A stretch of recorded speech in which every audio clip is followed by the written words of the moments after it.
Bom dia! E hoje eu quero te incentivar a escolher um louvor que você ama cantar a Deus e adore Ele aí com todo o seu coração, antes do seu tempo de palavra. E por aqui, sem mais delongas, um dia de cada vez caminhando pela palavra de Deus com reflexão, propósito e vida real. Seja muito bem-vindo ao Bíblia 365 na prática. Hoje é o dia 185 da nossa jornada, dia 4 de julho, e seguindo o nosso cronograma, os textos de hoje são Josué capítulo 6, Salmos 135 e 136, Isaías 66 e Mateus capítulo 14. Abra o teu coração, o seu secreto, permita que o Senhor fale a você. Se esse programa tem feito sentido, siga nas plataformas e compartilhe com alguém que você sabe que precisa dessa palavra hoje. E sem mais delongas, Josué capítulo 6 conta a história da conquista de Jericó. Interessante que ela caiu antes no céu, só depois na terra. Houve primeiro um movimento espiritual. Deus disse: Estou entregando. Mas apesar disso, o povo ainda precisou obedecer, marchar, esperar, calar, mas gritar no tempo determinado por Deus. Nem toda promessa se cumpre do nosso jeito, no nosso tempo. Às vezes Deus manda dar voltas em silêncio antes da muralha cair.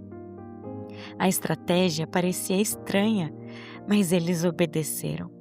A arca ia no centro, mostrando que a vitória não vinha da força militar, mas da presença de Deus.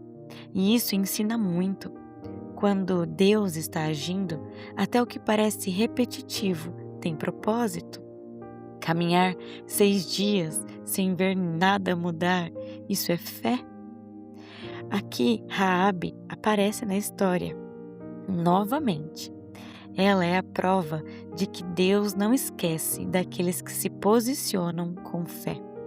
A cidade caiu, mas a casa marcada pelo sinal foi preservada.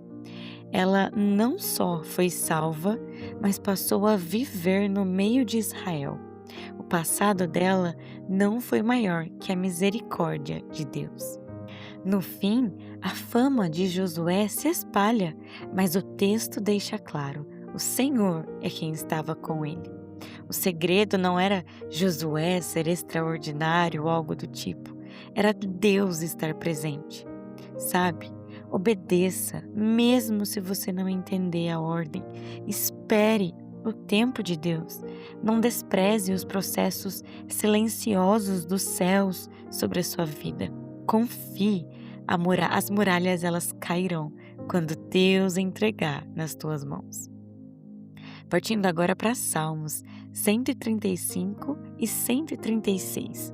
São chamados ao louvor.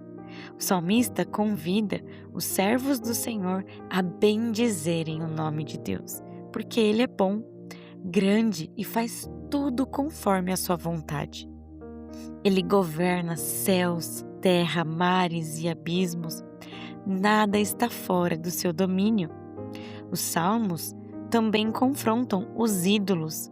Ele diz: esses ídolos, essas suas imagens, têm boca, olhos e ouvidos, mas não falam, não veem e não ouvem. Ele diz uma verdade forte, que quem confia nesses ídolos e os adora, torna-se parecido com eles. Isso é importante porque aquilo que adoramos é o que nos molda. O Salmo 136 repete várias vezes, porque a sua misericórdia dura para sempre. E essa repetição não é exagero, é memória espiritual. O povo relembra criação, libertação, deserto, vitórias e provisão, e em todas essas coisas, a resposta permanece a mesma: Deus foi misericordioso. Precisamos aprender a repetir para nossa alma quem Deus é, o que Deus faz, como Ele é bom e misericordioso, como Ele não se esquece de nada, como podemos confiar porque Ele não falha, Ele cumpre. Quando a mente se esquece, o louvor ensina de novo. Ele nos tirou, sustentou, conduziu, lembrou-se de nós e continua alimentando as nossas vidas, a nossa alma. A misericórdia dele não vence só um dia, ela dura para sempre. Partindo agora para Isaías, capítulo 66, e a gente fecha o livro aqui, mostrando que Deus, ele não se impressiona com religião vazia. O céu é o seu trono e a terra é o estrado dos seus pés. Então, que casa o homem poderia construir para conter Deus? O que ele procura não é aparência, mas um coração quebrantado e que treme diante da sua palavra. Deus denuncia aqui pessoas que até ofereciam sacrifícios, mas escolhiam os seus próprios caminhos. Você percebe? É possível manter práticas religiosas e ainda assim viver longe do prazer do Senhor. O problema não é a oferta, o sacrifício, mas o coração por trás disso, o coração rebelde. Mas também aqui neste capítulo há uma promessa de consolo. Deus fala de paz como um rio e de consolo como de uma mãe que consola o seu filho. E essa imagem, ela é linda. O Deus santo, justo e poderoso também é o Deus que acolhe, consola, sustenta e faz nascer aquilo que prometeu.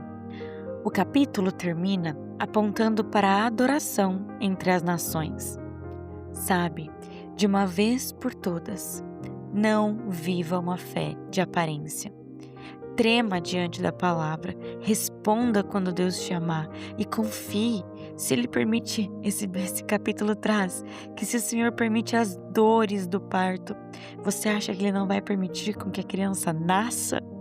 Se Ele permite essas dores, Ele também faz nascer o propósito nas nossas vidas. Continue, permaneça e confie na voz do Senhor. E para finalizar o dia de hoje, Mateus capítulo 14. E eu já quero adiantar que no final desse capítulo eu vou trazer uma percepção que eu nunca tinha percebido antes. E essa é a beleza de você ler e reler a palavra. Ah, mas eu já li esse capítulo. Ah, eu já li esse livro.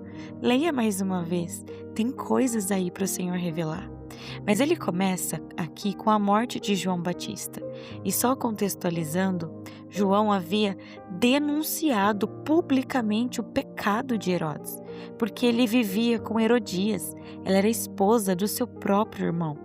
Por isso, Herodes mandou que João Batista fosse preso, porque ele estava confrontando o pecado dele. Herodias guardava dentro dela profundo ódio contra João. E aproveitando um banquete em que sua filha agradou ao rei, e quem agradasse o rei poderia pedir o que quisesse.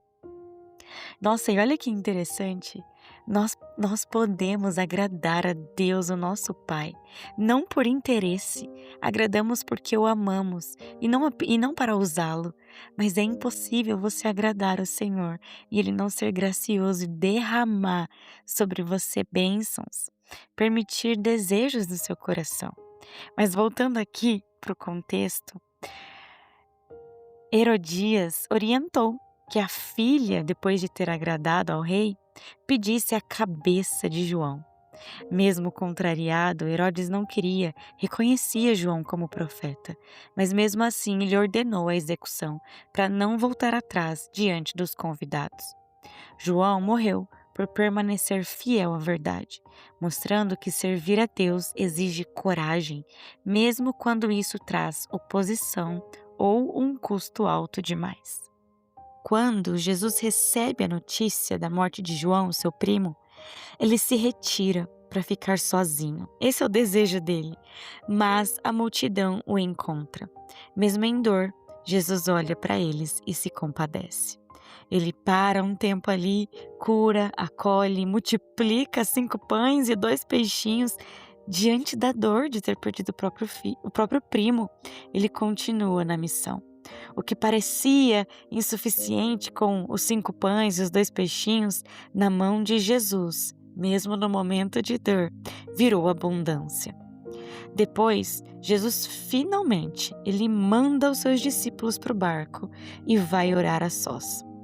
Ao retornar, Jesus vai andando sobre as águas e para mim isso é muito curioso, porque ele poderia ter pedido para os discípulos o buscarem na beirada ali, mas não, ele os mantém ali e ele vai até o barco, andando sobre as águas.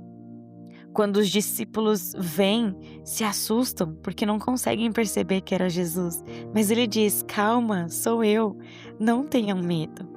Pedro então pede: "Se és tu, que eu vá até você andando sobre as águas." E Jesus diz: "Vem." Por este chamado ele começa a andar sobre as águas, mas afunda quando tira os olhos de Jesus e olha para as ondas. Mesmo assim, Jesus o segura imediatamente, porque a fé, ela pode até vacilar, mas a mão de Cristo jamais. No fim do capítulo, Jesus chega a Genezaré e algo muito bonito acontece. As pessoas reconhecem quem ele é, espalham a notícia por toda a região, levam todos os enfermos até Jesus. E vem algo que eu falei para vocês que eu nunca tinha percebido. Muitos queriam tocar na orla de suas vestes. Isso te lembra alguma coisa? Nós vimos em Marcos a fé da mulher do fluxo de sangue. E o mais interessante, ela tocou nas vestes de Jesus e foi curada. Eu fui pesquisar, porque isso só conta lá em Marcos. E eu fui pesquisar se essa cena do povo querendo tocar nas vestes de Jesus em Mateus foi antes ou depois dessa demonstração de fé da mulher do fluxo de sangue. E o interessante é que isso foi após. E todos os que tocaram foram curados. Eles perceberam, aquela mulher tocou e foi curada. Nós também podemos fazer isso. Sabe, eu quero te dizer uma coisa, não se incomode com sua fé extravagante diante de Deus. Se você estiver na casa de Deus e o amando e mais ninguém ali estiver levantando as mãos e você quiser, levante, ame ao Senhor, tenha uma posição de fé. Deus vai honrar a sua fé, vai se mover diante dela e a partir da sua fé eu declaro que outros olharão e desejarão fazer o mesmo. Por amor ao Senhor e desejar viver a vida real que você também vive com o Senhor. Esse capítulo inteiro nos ensina que Jesus continua sendo suficiente. Ele multiplica o pouco que colocamos em suas mãos, nos chama a andar pela fé em meio à tempestade, estende a mão quando começamos a afundar e honra aqueles que se aproximam dele com fé sincera. Leve o que você tem a Jesus, mantenha os seus olhos fixos nele, nunca deixe de buscá-lo, porque um encontro verdadeiro com Cristo continua transformando vidas. Querido Deus, obrigada pela tua presença, pela revelação da tua palavra.